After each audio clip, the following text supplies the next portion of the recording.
Bonjour et bienvenue dans cette nouvelle série de tutos dans laquelle vous allez découvrir le monde du pixel art et de la création d'assets 2D en fait que l'on va ensuite pouvoir utiliser sous Unity. Et pour cette partie pixel art, vous allez découvrir le logiciel Azeprite. Alors le logiciel Azeprite, c'est un logiciel qui est à la fois payant et gratuit, je vais m'expliquer. Je vous laisserai aller sur le site azeprite.org pour découvrir toutes les fonctionnalités. Il y a vraiment toutes les fonctionnalités nécessaires quand on fait du pixel art qui vont vous permettre de faire donc vos créations, d'animer, de choisir les couleurs. C'est un logiciel extrêmement complet et très utilisé. Alors je vous ai dit que c'est un logiciel gratuit et payant. Il est payant parce que c'est comme ça que vit la société qui conçoit ce logiciel. Donc vous pouvez l'acheter, c'est aux alentours donc de 20$, ce qui est un petit peu moins cher en euros. Vous avez une version gratuite qui vous permet de tester gratuitement le logiciel. Et c'est un logiciel qui est également totalement gratuit si vous le compilez vous-même. C'est ça la petite subtilité. Donc si vous allez sur GitHub, vous allez pouvoir retrouver tout le code source du logiciel, vous pouvez le télécharger et compiler ce logiciel. Vous avez l'intégralité des informations en ligne pour voir comment vous allez pouvoir compiler ce logiciel, mais si vous le compilez vous-même, vous pouvez l'utiliser librement, gratuitement.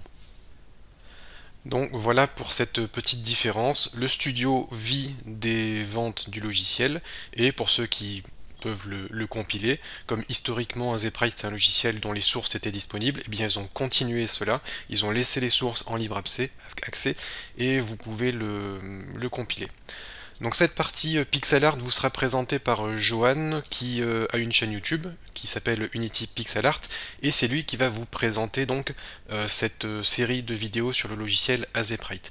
D'ailleurs avec Johan on vient de publier une formation sur Udemy pour ceux que ça intéresse. En plus c'est le Black Friday en ce moment, du coup c'est vraiment le moment d'en profiter. C'est une formation qui va vous permettre d'apprendre à créer un jeu d'aventure type point and click de A à Z. Donc conception des assets et développement du jeu sous Unity. Le lien est en description pour ceux que ça intéresse. Donc je vous laisse avec les quelques vidéos sur la découverte du pixel art avec Azeprite. Cette première vidéo c'est juste la présentation du logiciel. Ensuite la vidéo qui suit c'est les différents outils, les principaux outils que vous allez pouvoir utiliser pour faire du pixel art. Puis vous allez concevoir une scène basique et vous allez voir également comment animer des éléments avec Azeprite. Moi je vous ferai un petit tuto sur l'intégration des ressources dans Unity pour vous montrer un petit peu comment vous allez pouvoir utiliser ça dans le moteur de jeu. Et pour ceux qui veulent aller beaucoup plus loin, vous avez le cours Udemy que je vous laisse en description. Nous allons découvrir l'interface d'Azeprite. Lorsque vous lancez le logiciel pour la première fois, vous retrouverez avec cet écran. Dans la partie supérieure gauche, vous pouvez créer un nouveau fichier, ouvrir un fichier, récupérer un fichier. Dans la case blanche vide du dessous se placeront les fichiers que vous aurez ouverts récemment. La seconde case, elle, vous permettra d'ouvrir les dossiers récents. Quant à la partie de droite, elle concerne les changements et les dernières mises à jour du logiciel. Commençons par créer un nouveau document. Une fenêtre s'ouvre, elle permet de créer un nouveau sprite. Vous pouvez lui définir une taille. Choisir un mode de couleur, par défaut RGBA, autrement dit rouge, vert, bleu, et la couche alpha pour la transparence. Le niveau de gris avec la couche alpha également, et enfin le mode de couleur indexé en 8 bits.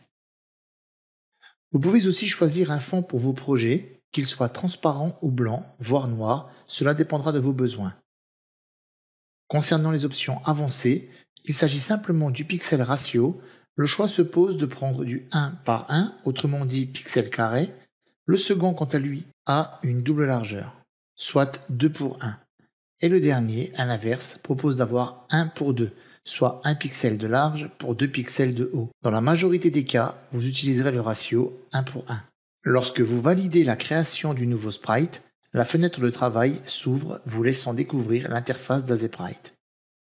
Le canvas, ou la zone de dessin, est l'endroit où vous dessinez. L'alternance des carrés gris représente la toile de dessin. Chaque case à l'écran fait 16 par 16 pixels. Vous pouvez bien entendu le personnaliser à votre convenance. Ici, par exemple, 2 carrés de large et 2 carrés de haut correspondent à un canvas de 32 x 32 pixels. La barre d'outils est un ensemble de 11 icônes qui permettent de réaliser vos créations. Vous y trouverez plusieurs types de sélections, de la forme rectangle en passant par la sélection en ellipse, le lasso et même le lasso polygonal, en terminant par la baguette magique. Suivi du crayon pour dessiner vos pixel art, un spray très utile lorsque vous peignez des textures d'herbe par exemple. Une gomme pour corriger vos erreurs, même si avec moi vous en ferez peu, mais également une pipette. Une loupe pour les zooms, une main pour déplacer les zones de l'image, un outil pour déplacer les objets que vous aurez créés et un cutter pour découper vos sprites.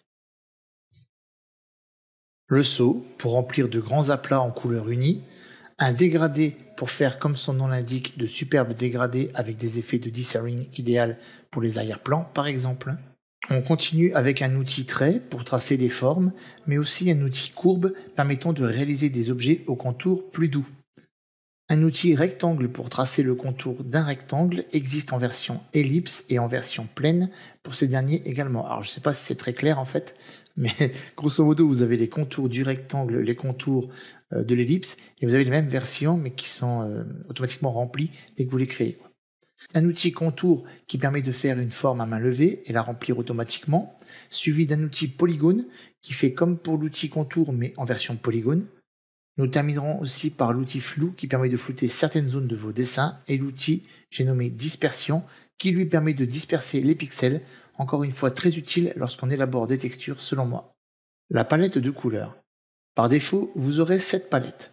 Cette dernière peut être agrandie, vous pouvez y ajouter vos propres couleurs, importer des palettes créées par d'autres personnes qui contribuent à enrichir une base de données ou sans stocker plein de palettes de couleurs. Au-dessus de la palette de couleurs, 4 icônes. Le premier permet d'éditer les couleurs de la palette chargée. Le second permet d'organiser ou trier la palette par ses couleurs en fonction de la saturation, la luminance, etc. Le troisième est intéressant dans la mesure où il vous propose quelques palettes contenues dans AZSprite. Vous y trouverez la palette de couleurs de la Game Boy, de la Master System, Commodore 64 et plein d'autres. Sachez que vous pouvez même créer la vôtre. Le dernier icône, quant à lui, vous offre la possibilité de créer, charger ou sauvegarder une palette. Vous pouvez même changer le sélecteur de couleurs dans cette icône. Les calques avec AZSprite sont indispensables. Ils permettent d'animer, de séparer les différents éléments entre eux, d'activer ou non la couche d'oignon. Bref, tout se passe par là. Si vous souhaitez aller plus loin avec AZSprite, nous y reviendrons plus tard. Les onglets vous donnent un accès rapide pour passer d'un dessin à l'autre. Vous pouvez d'ailleurs facilement déplacer un onglet pour le placer à côté d'un autre et ainsi travailler plus confortablement.